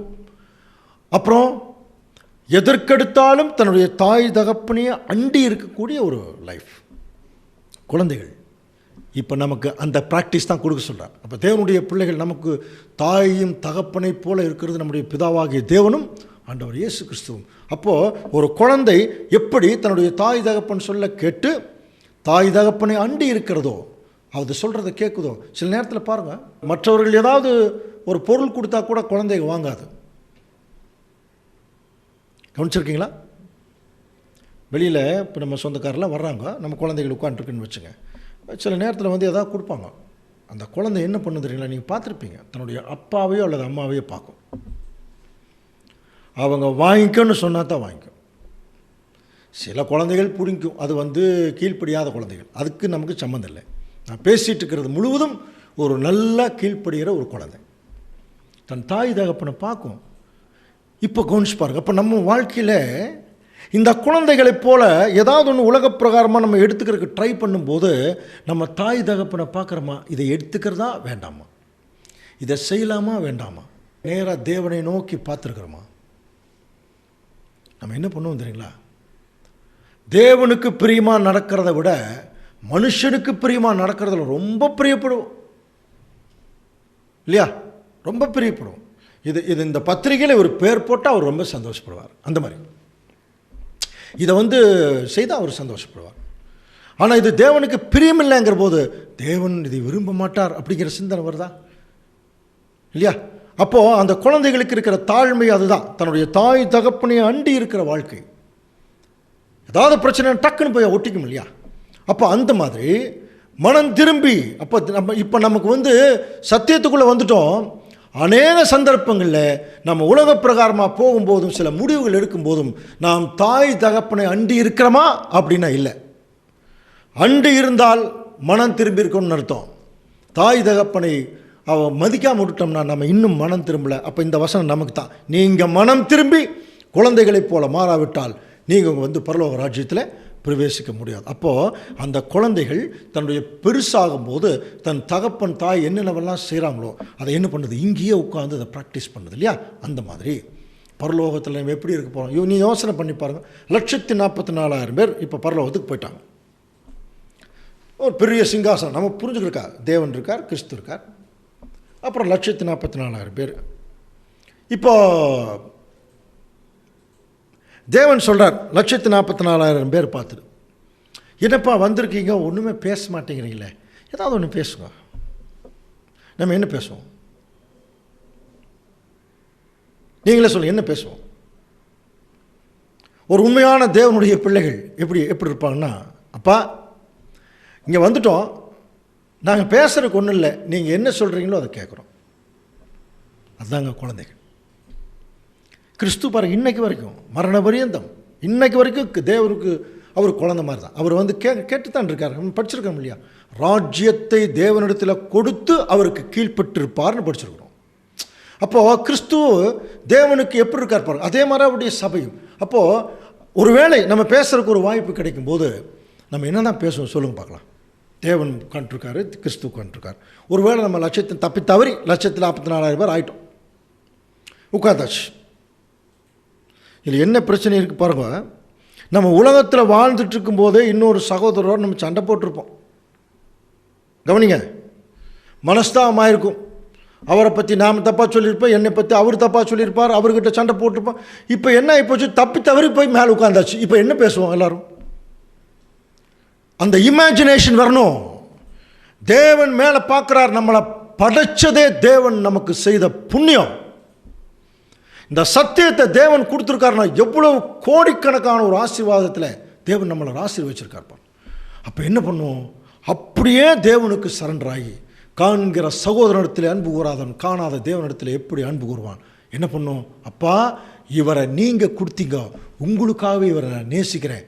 நான் பூலோகத்தில் இருந்தபோது சண்டை போட்டேன், அவருடைய அன்பை நான் புரிஞ்சுக்கலை, அதை ரியலைஸ் பண்ணிட்டேன். இப்போ அதுக்காக நீங்கள் ஒரு வாய்ப்பு கொடுத்துருக்கீங்க, இனி விட மாட்டேன். என்னுடைய சகோதரனோடு சேர்ந்து இந்த உலக ஜனங்களுக்கு நான் நன்மை செய்யறதுக்கு என்ன சொல்கிறீங்களோ நான் செய்கிறேன். பாருங்கள், பாசிட்டிவான திங்கிங் வந்துடும். இரக்கம், உருக்கம், நீடிய சாந்தம், மிகுந்த கிருபை எல்லாம். அப்பா நேரடியாக அவரை பார்த்துட்டு இருக்கிற போது எப்படி இருக்கும் யோசனை பண்ணி பாருங்கள். அத்தனை கேரக்டரும் அப்படியே தலையில் இறங்கும் தேவனுடைய பிள்ளைகளுக்கு. சந்தோஷ சமாதானத்தோட உற்சாகத்தோட தேவனுடைய வேலையை அவர்கள் செய்து கொண்டிருப்பார்கள். எல்லாவற்றுக்கும் மேலா பரலோகத்தில் தேவதூதர்கள் தேவனை பரிசுத்தர் பரிசுத்தர்னு புகழ்கிறாங்க பாருங்க. அப்போ தேவனுடைய பிள்ளைகள் என்ன பண்ணுவாங்க? அவரை புகழ்ந்துட்டே இருப்பாங்க. இன்றைக்கி ஜெபம் பண்ணுற நேரத்தை தவிர வேறு நேரத்தில் நம்ம பிதாவாகிய தேவனை நினைக்கிறதே இல்லை.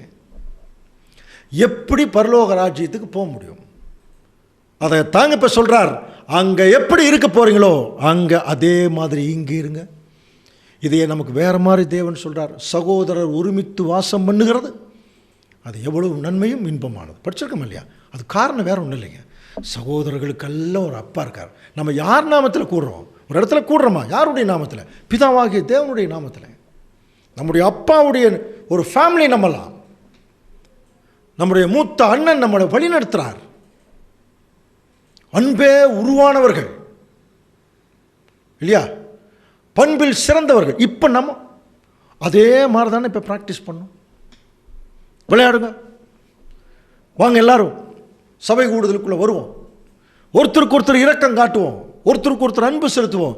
யாருக்கு விரோதமாக யாரும் பேச வேண்டாம். ஒருத்தர் மன கஷ்டப்பட்டால் ஒருத்தர் ஆறுதலாக இருக்கும், ஒருத்தர் கீழே விழுந்தால் ஒருத்தர் தூக்கி விடலாம். எல்லாரையும் தேவனுடைய பிள்ளைகள் என்று எண்ணக்கூடிய சிந்தை.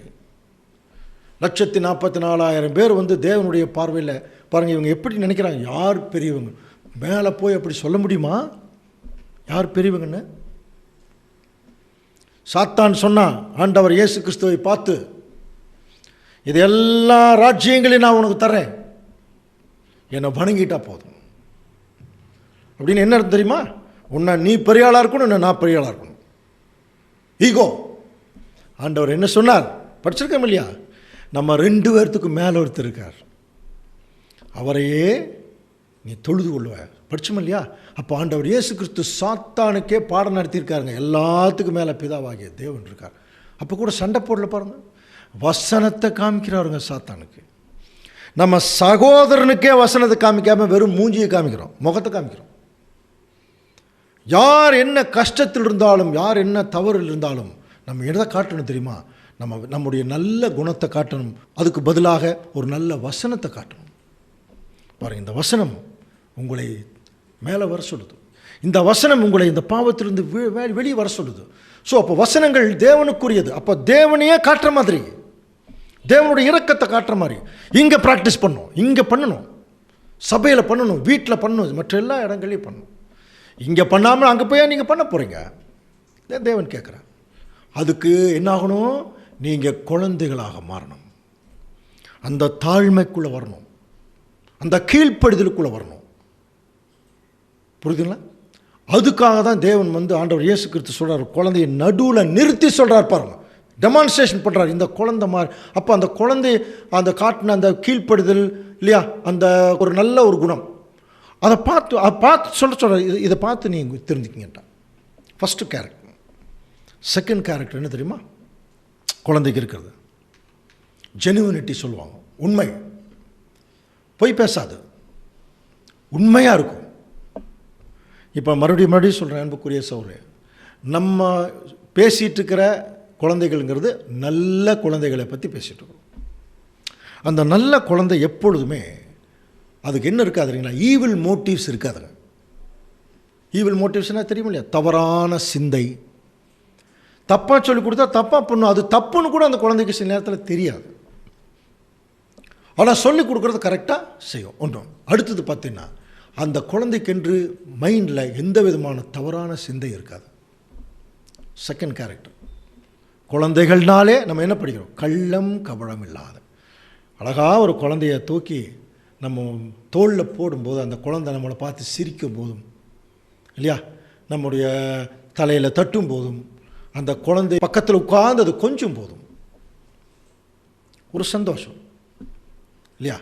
அந்த குழந்தையும் ஒருவேளை நம்ம தாய் தகப்பனாக இருந்த ஒரு பாதுகாப்பான உணர்வோடு அதை அடியே படுத்துக்கும் பாருங்கள். ஸோ இதெல்லாம் கொஞ்சம் கவனிக்கணும். தேவன் எவ்வளோ டேஸ்ட்டுள்ள கடவுள் பாருங்கள். ஒரு குழந்தை அது பிறந்து அது தவழ்கிறது, அது நடக்கிறது, அது பேசுறது, இதெல்லாமே பார்த்தீங்கன்னா ஒரு ஆச்சரியத்தில் ஆச்சரியம். ஒவ்வொரு மனுஷனும் அந்த ஒரு சந்தோஷத்தை உணர்வதற்கு தேவன் என்ன செய்கிறார்னா ஏற்பாடு செய்திருக்கார். கவனிக்கலாம்.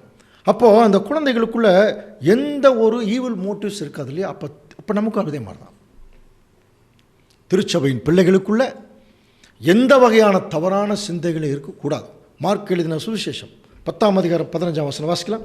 எவனாகிலும் சிறு பிள்ளையைப் போல் தேவனுடைய ராஜ்யத்தை ஏற்றுக்கொள்ளாவிட்டால், பாருங்க, எவனாகிலும் சிறு பிள்ளையைப் போல தேவனுடைய ராஜ்யத்தை ஏற்றுக்கொள்ளாவிட்டால் அவன் அதில் பிரவேசிப்பதில்லை என்று மெய்யாகவே உங்களுக்கு அப்ப சொல்லுகிறேன். பாருங்க, சிறு பிள்ளையைப் போல அப்படின்னு என்ன அர்த்தம்னா, என்ன சொல்றோமோ அப்படியே ஏற்றுக்கணும். பரலோக ராஜ்யம்னா இப்படித்தான் இருக்கும், அதில் இதைத்தான் பண்ணணும், இதைத்தான் பேசணும் அப்படின்னு சொல்லி கொடுக்கும்போது இல்லைங்களா, அப்படியே மாறிடணும். அப்படின்னா அந்த சின்ன குழந்தைகளுக்கு எந்த விதமான தவறான சிந்தனை இருக்காது இல்லையா. அப்போ அதையத்தான் பேதுரு நமக்கு எழுதும்போது எப்படி எழுதுறாரு பாருங்க, வாசிக்கலாம். 1 பேதுரு 2ஆம் அதிகாரம் 1ஆம் வசனம்.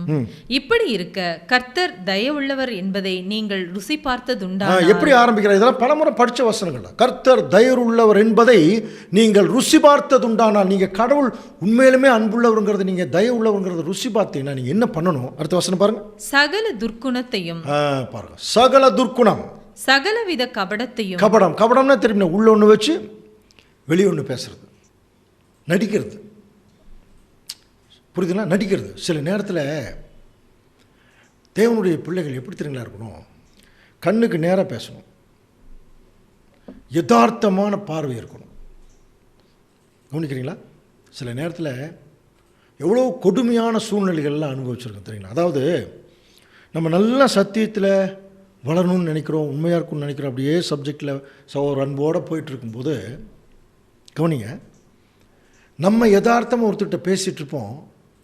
ஆனால் யாரோ ஒருத்தர் நம்மளை குறித்து நம்ம எந்த சகோதரத்தில் பேசுகிறோமோ அவங்கக்கிட்ட ஏதோ தவறாக சொல்லியிருப்பார். பாருங்கள், அவர் நம்மளை தவறாக பார்க்குறாரு, அது தெரியாமையே நம்ம யதார்த்தமாக பேசிகிட்டு இருப்போம். கொடுமையான விஷயம். அவர் என்ன செய்யணும்?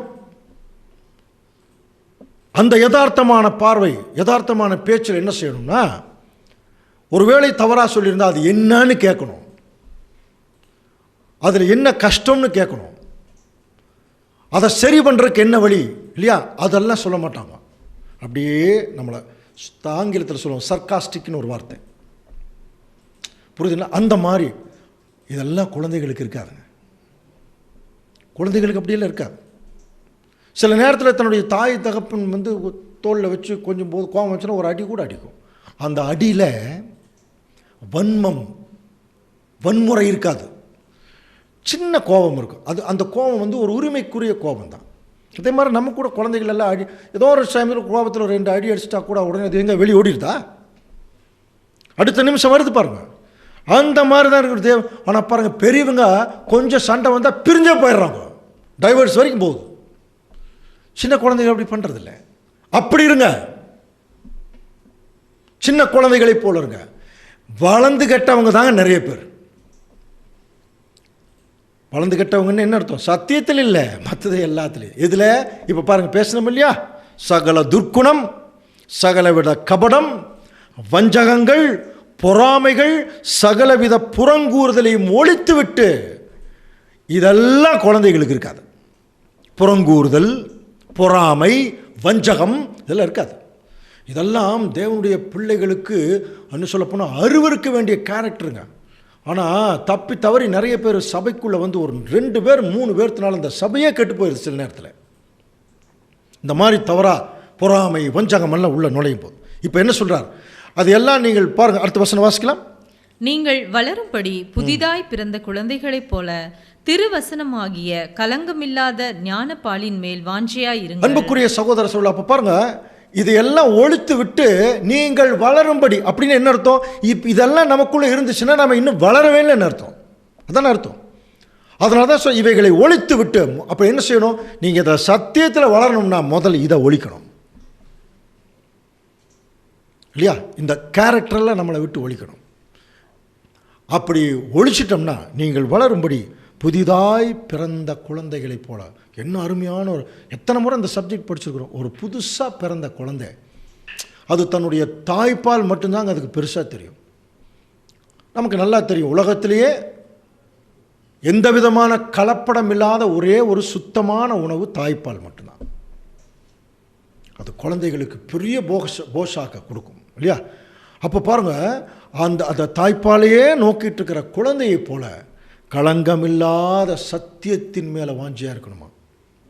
இப்போ நம்ம எது மேலே வாஞ்சியாக இருக்கிறோம் தெரியுமா? இது மேலே வாஞ்சியாக இருக்கும். நம்ம கூட அடிக்கடி நம்ம சகோதரர்கள் சொல்லுவாங்க, வேதத்தை ஆராய்ச்சி பண்ண சொன்னால் நிறைய பேர் வேதமானவர்களை ஆராய்ச்சி பண்ணுறது. இவங்க எப்படி, அவங்க எப்படி, அவங்க என்ன பண்ணாங்க, இவங்க என்ன பண்ணாங்க, இவங்க என்ன பண்ணிகிட்ருக்குறாங்க, அவங்க வீட்டில் என்ன நடந்தது, புரியுதுங்களா? அப்போ தேவனுடைய பிள்ளைகள் இதுக்காக நம்ம வரல. நம்முடைய முழு நோக்கமும் களங்கம் இல்லாத ஞானப்பால் கிடைக்குமா? புரியுதுங்களா? களங்கமில்லாத ஞானப்பாலை குடிப்பவர்கள் களங்கமில்லாத குழந்தைகளைப் போல வளருவார்கள். களங்கமான பாலை குடிக்கிறவங்க களங்கத்தில் தான் வழங்குவார்கள். அவர்களுக்கு தேவனுடைய ராஜ்யத்தை அனுபவிக்கிறதுக்கான வாய்ப்பு இல்லை, இல்லைங்களா? இப்போ இந்த 2 கேரக்டர் தான் அவர் முன்னாடி வைக்கிறார். வச்சுட்டு இப்போ சொல்கிறார், விளையாடுங்க பரலோக ராஜ்யத்தை. ஏன்னா நம்ம ஏற்கனவே ஒரு தடவை பிரகாசிக்கப்பட்டும் பரம ஈவை ருசி பார்த்தும் பரிசுத்தாவியை பெற்றும் இனி வரும் பலன்களையும் ருசி பார்த்தும் அப்படின்னு அர்த்தம். இனிமேல் பரலோக ராஜ்யத்தில் கிடைக்கக்கூடிய சில ஆசீர்வாதங்களை நம்ம இங்கே ருசிச்சிருக்கிறோமா? அதை ருசி பார்த்தும் மறுதளித்தவர்கள் என்ன அர்த்தம்? அதை ருசிச்சுட்டு அந்த கேரக்டரை விட்டு நம்ம மறுபடியும் வெளியே போயிட்டோம்னா நம்மை புதுப்பிக்கிறது கூடாத காரியம். அன்புக்குரிய சகோதர சகோதரர், அப்போ என்னென்னவெல்லாம் ப்ராக்டிஸ் பண்ணலாம் சொல்லுங்கள். ஒரு சின்ன உதாரணம் கூட 1 கொரிந்தியர் 6ஆம் அதிகாரத்தில் படிக்கிறோம். உங்களில் ஒருவனுக்கு வேறொருவனுடைய வழக்குண்டானால் வழக்காடும்படி பரிசுத்தவான்களிடத்தில் போகாமல் அநீதிக்காரிடத்தில் போக துணிகிறது என்ன? பரிசுத்தவான்கள் உலகத்தை நியாயம் தீர்ப்பார்கள் என்று அறியீர்களா? உலகம் உங்களால் நியாயம் தீர்க்கப்படுவதாக இருக்க அற்ப வழக்குகளை தீர்க்க நீங்கள் அபாத்திரரா? உங்களுக்கு சின்ன பிரச்சனை கூட பாருங்கள். அப்போ தேவன் என்ன சொல்கிறார்? உலகத்தையே நீங்கள் நியாயம் தீர்க்க போகிறவங்க அப்படிங்கிற போது சின்ன சின்ன பிரச்சனை உங்களால் தீர்க்க முடியாதா? இப்போ என்ன பிரச்சனைனா, சத்தியத்தில் வளர்ந்த தேவனுடைய பிள்ளைகள் பெரிய பிரச்சனையே தீர்க்கிறதுக்கு அவங்களுக்கு தெரியும். ஆனால் அந்த பிரச்சனை பண்ணுறாங்க பாருங்க, அவங்க ஒத்துக்க மாட்டாங்க. அதுதான் பிரச்சனை. இப்போ இதுதான் இந்த பிரச்சனைக்கு இதுதாங்க முடியும். 2 பேர் வர்றாங்க, ஒரு வழக்கு எடுத்துகிட்டு வர்றாங்க, சபைக்கு வர்றாங்க வச்சுங்க. ஒரு மூத்த சகோதரர் வசனத்தின்படி இதுதாங்க சரின்னு சொல்லும்போது 2 பேர் என்ன பண்ணோம்? சரி, வசனம் சொல்லுதா, தேவன் சொல்லிட்டார், ஒத்துக்கிட்டு போயிடணும். இல்லை நான் ஒத்துக்க மாட்டேன், எனக்கு இது பிடிக்காது, எனக்கு இது பிரியமில்லை. என்னைக்கு நம்ம சபையில் இது எல்லாம் நம்முடைய சொந்த இன்டென்ஷன் சொல்கிறோம் இல்லையா, சுய சிந்தனை, இதை கொண்டு முன்னாடி வச்சுக்கிட்டு நம்ம சில காரியங்கள் செய்யும்போது அது முற்றிலும் தேவனுக்கு பிரியமில்லாத காரியமாயிடும். அப்புறம் அந்த வழக்கு தீரவே தீராதுங்க. நல்லா புரிஞ்சுக்கலாம். ஒரு வழக்கை எப்படி தீர்க்கணும்னு பைபிள் சொல்லுது. 2 கொரிந்தியர் 13ஆம் அதிகாரம் 5ஆம் வசனம். என்ன பிரச்சனை வந்தாலும் சரி, என்ன பிரச்சனை வந்தாலும் சரி, இப்படி வந்துச்சுன்னா அழகாக இதை சரி பண்ணிடலாம். சமீபத்தில் ஒரு சகோதரர் வீட்டுக்கு போயிருந்தோம். அவங்களுடைய சொந்தக்காரெல்லாம் மற்ற ரிலீஜன் இருக்கிறவங்க. ஆனால் அந்த சகோதரர் அவங்க ஃபேமிலி அவங்க சத்தியத்தில் நல்லா புரிஞ்சுக்கிட்டாங்க, ஓரளவுக்கு நல்லா புரிஞ்சுக்கிட்டாங்க. இப்போ அவர் ஒரு கேள்வி கேட்குறார். என்ன கேள்வி கேட்குறார்? பிரதர், இந்த மாதிரி நாங்கள்லாம் மற்ற ரிலீஜன்லேருந்து சொந்தக்காரர் இருக்கிறாங்க. இப்போ நான் சத்தியம் என்னன்னு தெரிஞ்சுக்கிட்டேன், தேவன் எல்லாம் தெரிஞ்சாச்சு. இப்போ அவங்க சில சம்பிரதாயங்கள், சடங்காச்சாரங்கள், இந்த மாதிரி சில விஷயங்களுக்கெல்லாம் இப்போ கூப்பிட்றாங்க. இப்போ நாங்கள் போகிறதா வேண்டாமா அப்படின்னு ஒரு கேள்வி. இப்போது நம்ம அவர் கேட்கும்போது அவரை சுற்றிலும் அவங்களுடைய சொந்த பந்தங்கள் இருக்கிறாங்கன்னு வச்சுங்க. போக வேண்டாம்னு சொன்னால் அவங்களுடைய பகையை நம்ம சம்பாரிச்சுக்கணும் இல்லையா? போக சொன்னால் அது தேவனுக்கு பிரியமில்லை. இப்போ அது 2க்கும் நடுவில் ஒரு ஆன்சர் கொடுக்கணும். இந்த 2 பதிலுமே ஒரு மூத்த சகோதரருடைய தனிப்பட்ட கருத்தாக கூட இருந்துடும் சில நேரத்தில். அப்போது நமக்கு என்ன தேவை? நம்மை வழிநடத்த ஒரு களங்கமில்லாத ஒரு பால் வேணும். அப்படி ஒரு பால் எடுத்து அப்படியே குடிச்சிட்டோம்னா அது நமக்கு பாருங்கள். 2 கொரிந்தியர் 13ஆம் அதிகாரம் 5ஆம் வசனம் வாசிக்கலாம். நீங்கள் விசுவாசம் உள்ளவர்களோ வென்று உங்களை நீங்களே சோதித்து அறியுங்கள். ஒரு டெஸ்ட்டு. உங்களுக்கு ஒரு விசுவாசம் இருக்கா, ஒரு டெஸ்ட் பாருங்க, ஒரு சோதித்தறியுங்கள். உங்களை நீங்களே பரிசித்து பாருங்கள், இயேசு கிறிஸ்து உங்களுக்குள் இருக்கிறார் என்று உங்களை நீங்களே அறியீர்களா? பாருங்க, இயேசு கிறிஸ்து உங்களுக்குள் இருக்கிறார்னு உங்களுக்கு தெரியுமா? இப்போ உங்ககிட்ட அதே கேள்விதான். கவனிங்க, இயேசு கிறிஸ்து உங்களுக்குள் இருக்காருன்னு உங்களுக்கு தெரியுமா? அப்படியா? எப்போ வந்தாருங்க இயேசு கிறிஸ்து எங்களுக்குள்ள? என்னைக்கு ஞானஸ்தானம் எடுத்தோமோ அன்னைக்கே ஒரு குழந்தைய உள்ள வந்துட்டாருங்க. பிரச்சனை என்னென்னு, அவர் இன்னும் வளரவே இல்லை. உள்ளான மனுஷன் புறம்பான மனுஷன் படிச்சிருக்க முடியாது. நாளுக்கு நாள் வளரணும். புது சிருஷ்டி கிறிஸ்து வளரணும். பழைய சிருஷ்டி சாகணும், புதிய சிருஷ்டி பொழைச்சாகணும். பைபிள் படிக்க முடியும். அப்போ இயேசு கிறிஸ்து உங்களுக்குள் இருக்கிறார்னு உங்களுக்கு தெரியுமா? இந்த வசனத்தை அந்த சகோதரர் முன்னாடி வைக்கும்போது என்ன சொன்னோம்? இப்போ உங்கள் நிலைமையில கிறிஸ்து இருந்தார்னா என்ன பண்ணுவார்னு கேட்டோம். உடனே ஆன்சர் கொடுக்குறாரு, போக மாட்டார் பிரதர். அவ்வளோதான், ஆன்சர் முடிஞ்சது. இதை எல்லா சந்தர்ப்பத்துக்கும் நீ எடுத்துக்கலாம். இயேசு கிறிஸ்து நம்ம நிலைமையில இருந்தால் என்ன பண்ணுவார்? இயேசு கிறிஸ்து நம்ம நிலைமையில இருந்து இந்த பிரச்சனை எப்படி அணுகுவார்? இயேசு கிறிஸ்து நம்ம நிலைமையில இருந்தால் எப்படி அன்பு செலுத்துவார், எப்படி மன்னிப்பார்? இதைய சிந்தனை பண்ணுறோம் இல்லையா? இந்த சிந்தனை எதன் மூலம்? களங்கமில்லாத ஞானப்பால். அந்த களங்கமில்லாத ஞானப்பாலை ஏற்றுக்கொள்ளக்கூடிய நிலைமையில் இருக்கணும். நம்ம குழந்தையாக இருக்கணும். ஈவில் மோட்டிவ்ஸ் இருக்கக்கூடாது, தவறான சிந்தனை இருக்கக்கூடாது, கீழ்ப்படிதல் இருக்கணும், தாய் தகப்பனை அண்டி இருக்கிற வாழ்க்கை இருக்கணும். அப்போ தான் இதை டிசைட் பண்ண முடியும். அன்புக்குரிய சகோதர சகோதரர்களை கவனிக்கலாம். அப்போது இன்றைக்கி ஒரு சின்ன சின்ன பிரச்சனைகளுக்கு கூட உங்களால் தீர்க்க முடியாது இல்லையா? ஒரு பிரச்சனையை 6 மாதம் நம்ம இழுத்தோம்னா நம்ம என்ன முடிவு பண்ண போகிறோம்? 2 செகண்டில் முடிவு பண்ணோம். நம்முடைய மூத்த சகோதரர் ரசல் பிரதர் சொல்கிறார், the true new creation church class should be a decision maker அப்படின்றார். ஒரு முடிவெடுக்கிற தன்மை உங்களுக்கு இருக்கணும். ஸ்டெப்பான ஒரு முடிவு எடுக்கணும். திருச்சபை எப்பொழுதுமே டக்குன்னு முடிவு எடுத்துருவாங்க. அதாவது நான் சொல்கிறது அவசரப்பட்டல்ல, சரியான முடிவை எடுப்பார்கள். அது தேவனுக்கு பிரியமான முடிவாக தான் இருக்கும். அது பைபிள் வசனங்களுக்கு பேஸ் பண்ணி தான் இருக்கும். காரணம் என்னென்னா, அவர்கள் குழந்தைகளைப் போல தேவனுக்கு அண்டி இருக்கக்கூடிய வாழ்க்கையில் இருப்பான். ஸோ இப்படி நம்ம வாழ்க்கை வாழும்போது நம்ம எல்லாருடைய அன்பையும் சம்பாதிக்கலாம் முடியாதுங்க. நிறைய வெறுப்பு, நிறைய அவமானம், இதைத்தான் சம்பாதிக்கணும்.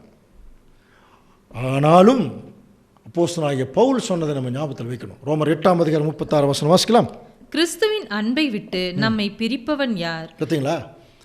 ஸோ கிறிஸ்துவுடைய அன்பை விட்டு நம்மை பிரிப்பவன் யார்? உபத்திரவமும் வரும், சபையில் வியாகுலம் வரும், துன்பம் வரும், பசி கூட சில இப்போ நம்மளுக்கெல்லாம் அப்படி வர்றதில்லைங்க.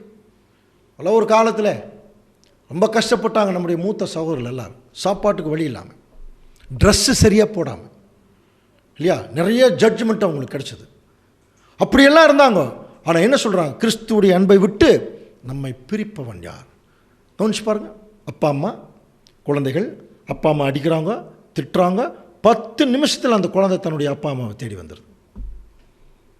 உடனே நீ எனக்கு அப்பா அம்மா இல்லை, நான் பக்கத்து வீட்டில் போய் அப்பாவை ஏற்றுக்கிறேன்னு சொல்லுமா எந்த ஒரு குழந்தையாவது? சொல்லுமா? ஆனால் பெரியவங்க பாருங்கள், நீ எனக்கு புருஷன் இல்லை, நான் உனக்கு மனைவி இல்லை, நீ எனக்கு மனைவி இல்லை, நான் உனக்கு இப்படி சொல்லிட்டு போயிடுறாங்க. இல்லை அவங்க யார் விரும்புகிறாங்களோ அவங்க கூட போயிடுறாங்க. பெரியவங்க பாருங்கள் எப்படின்னு. ஆனால் அந்த குழந்தைகள் அப்படி இல்லை. எந்த காரணத்தை கொண்டும் தன்னுடைய தாய் தகப்பனை விட்டு அது போகாது. பிதாவாகிய தேவனையும் குமாரனையும் விட்டு நம்ம குழந்தைகளாக இருந்தால் நம்ம என்றைக்குமே போக மாட்டோம். அவர்களை அண்டி இருக்கிற வாழ்க்கையிலே இருப்போம். ஒருவேளை பிதாவாகிய தேவன் ஒருவேளை நம்ம செய்யக்கூடிய சில தவறுகளுக்காக ஒரு தண்டனை கொடுத்தாரா கூட குழந்தைகளைப் போல அவரிடத்தில் அண்டிக்கணும். பாருங்கள், தாவீதெல்லாம் அப்படி தான் இருந்தார். பைபிள் வசனம் படிக்கிறோம் இல்லையா? தேவன் தண்டிக்கிற மனுஷன் பாக்கியவான். ஒரு அப்பா தன்னுடைய மகனை திருத்துவதற்கு தண்டிக்கிறார். தகப்பன் சிச்சியாத புத்திரன் உண்டோ படிக்கிறோமா இல்லையா எபிரேயரில்?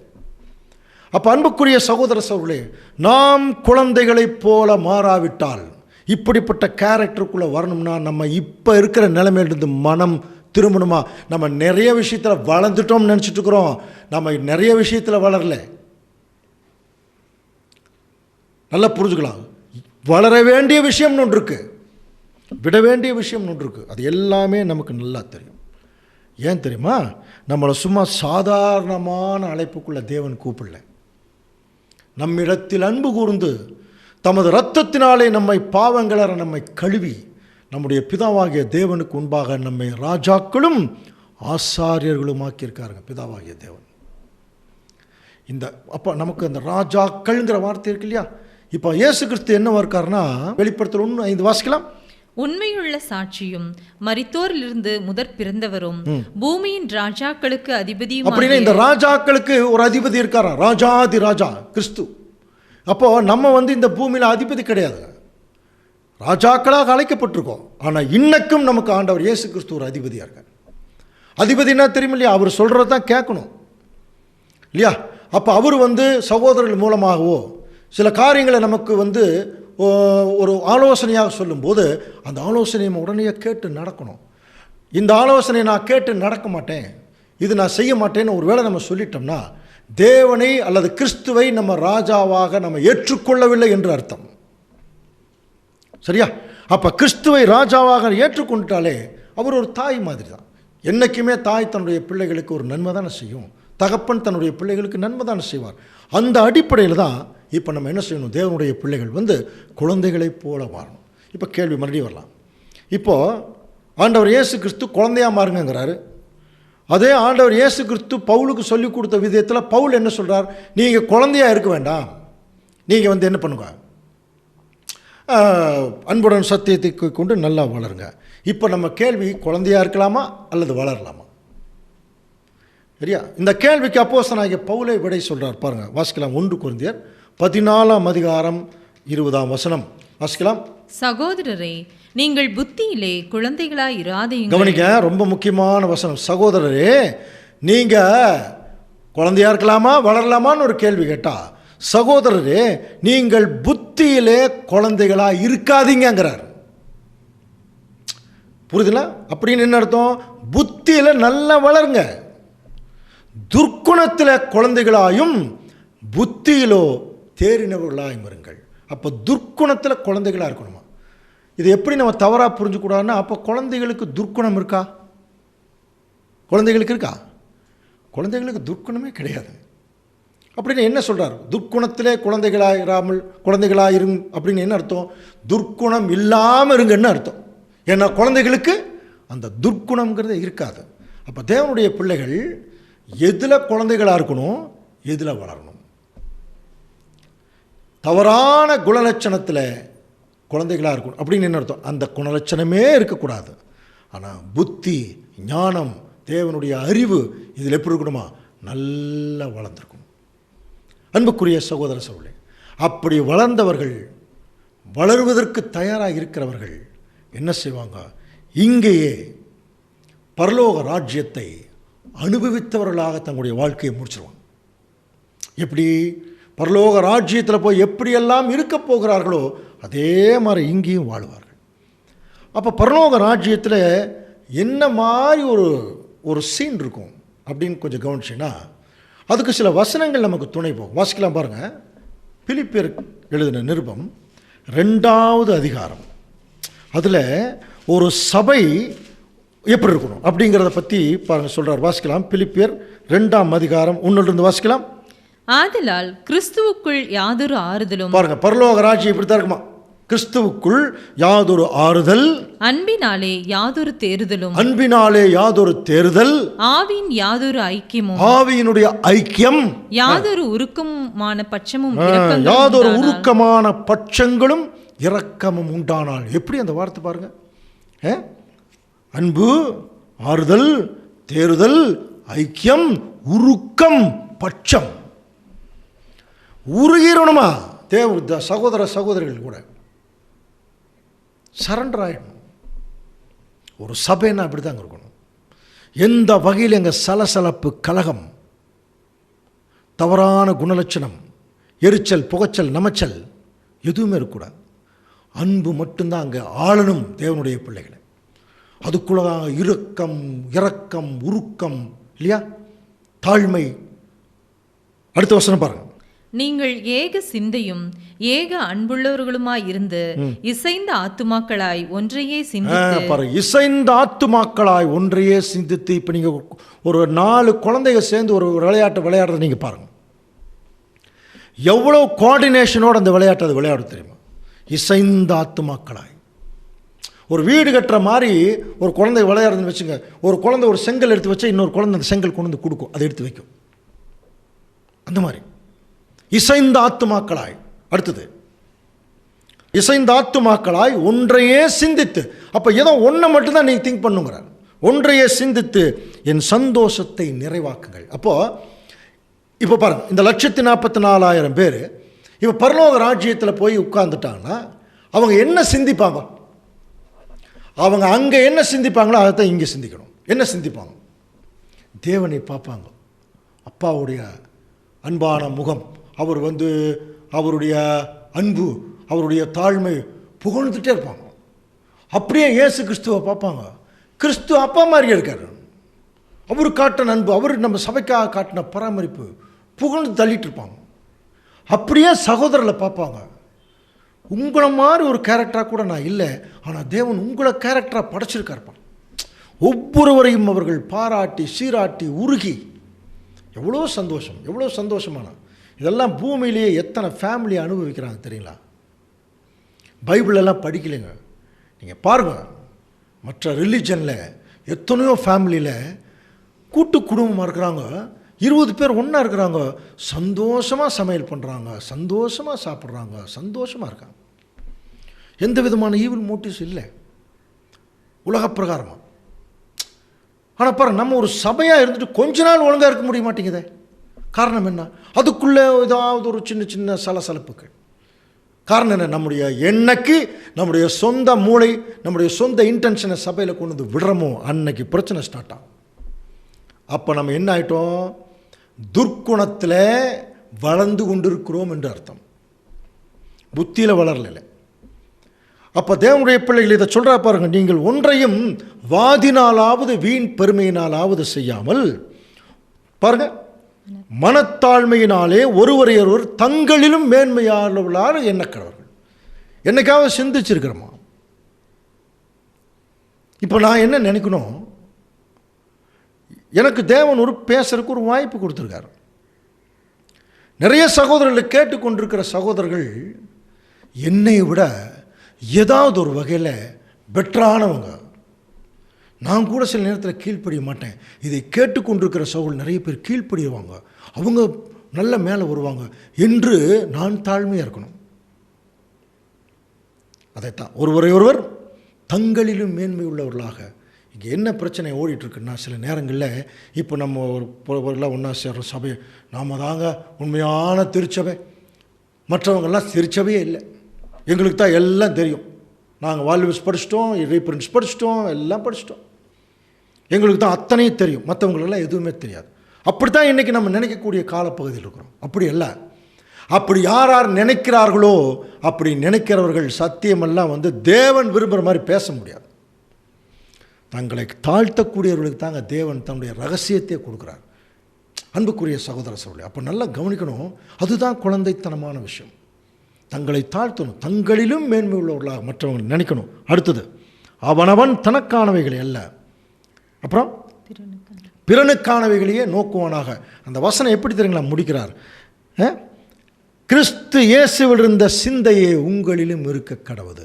இப்போ இந்த வசனத்தை தனியாக எடுக்கிறோம், தனியாக ஒரு சப்ஜெக்ட் எப்படி எடுக்கலாம்? கிறிஸ்து இயேசுவில் இருந்த சிந்தையே உங்களிலும் இருக்க கடவுது அப்படின்னு ஒரு தலைப்பை எடுத்து பேசும்போது, அப்போ ஒரு சகோதரர் என்ன கேட்பார்? கிறிஸ்து இயேசுவில் இருந்த சிந்தையே உங்களிலும் இருக்க கடவுதுன்னா, அப்போ இயேசு கிறிஸ்துவுக்குள்ளே என்ன சிந்தை இருக்குது அது வேணுமில்ல, அது தெரியணுமில்ல. அதுதாங்க முதல் வசனத்திலேருந்து. இப்போ மறுபடியும் ஒரு தடவை வாசிக்கலாம் பாருங்கள். ஆதலால் இதெல்லாம் தான் கிறிஸ்து இயேசுவுடைய சிந்தையா. கிறிஸ்துவுக்குள் யாதொரு ஆறுதலும், அன்பினாலே யாதொரு தேர்தலும், ஆவியின் யாதொரு ஐக்கியமும், அப்புறம் யாதொரு உருக்கமான பட்சமும் இரக்கங்களும் உண்டானால் நீங்கள் ஏக சிந்தை. யார் மாதிரி? பிதாவாகிய தேவனும் கிறிஸ்து எப்படி ஒன்றா இருந்தாங்க பாருங்க, அந்த மாதிரி ஏக சிந்தை உள்ளவர்களாக இருந்து இசைந்த ஆத்துமாக்களாய் மரணமே ஆனாலும், அது பாடு மரணமே ஆனாலும் தேவனுடைய சித்தம் இதுன்னு தெரிஞ்சொன்ன இயேசு கிறிஸ்து தன்னுடைய உடலையும் தன்னுடைய மனசையும் இசைஞ்சு கொடுத்தார் பாருங்க. இசைந்த ஆத்துமாக்களாய் ஒன்றையே சிந்தி. அப்போ எதை சிந்திக்கணும்? நம்ம என்ன செய்தாலும் பிதாவாகிய தேவனுடைய நாமம் மகிமைப்படணும். கொலோசியரில் படிக்கிறோம் இல்லையா, 3:17, வார்த்தையினாலாவது கிரியையினாலாவது நாம் எதை செய்தாலும் நம்முடைய ஆண்டவராக இயேசு கிறிஸ்துவின் நாமத்தினாலே பிதாவாகிய தேவனை நம்ம ஸ்தோத்திரிக்கணும். அப்போ நம்ம எந்த காரியத்தை செய்தாலும் பிதாவாகிய தேவனுடைய நாமம் மகிமைப்படணும். அது ஒன்று தாங்க நம்முடைய மோட்டிவேஷனாக இருக்கும். நம்முடைய மோட்டோ, நம்முடைய நோக்கம், நம்முடைய சிந்தை எல்லாமே அது ஒன்று தான். அது ஒன்று தான். அதுதான் கிறிஸ்துவும் செய்தார். ஒன்றையே சிந்தித்து, அப்போது அடுத்தது ஒன்றையும் வாதினாலாவது வீண் பெருமையினாலாவது செய்ய வேண்டாம். அடுத்தது ஒருவரை ஒருவர் தங்களிலும் மேன்மை உள்ளவர்களாக என்ன கடவர்கள். இயேசு கிறிஸ்து ஒரு டைமு தன்னுடைய சீஷர்களை தன்னை விட மேன்மையாக நினச்சி ஒரு விஷயத்தை பண்ணார். உங்களுக்கு புரியும் நினைக்கிறேன். சீஷர்களெல்லாம் இன்னும் பரிசுத்தாவி கூட சரியாக வாங்கலை. ஆனால் அவங்களுக்கு காலை கழுவி விட்டார் பாரு. அது ஒன்று. யோவான் 17ஆம் அதிகாரத்தை படித்து பார்க்கலாம். யோவான் 17ஆம் அதிகாரத்தில் ஆண்டவர் இயேசு கிறிஸ்து அவரே பரிசுத்தமானவர். அவர் தன்னை பரிசுத்தப்படுத்த வேண்டிய அவசியமே இல்லை. ஆனால் அவர் என்ன சொல்கிறார் பாருங்கள். 19ஆம் வசனம், யோவான் 17:19 பாருங்கள், வாசிக்கலாம்.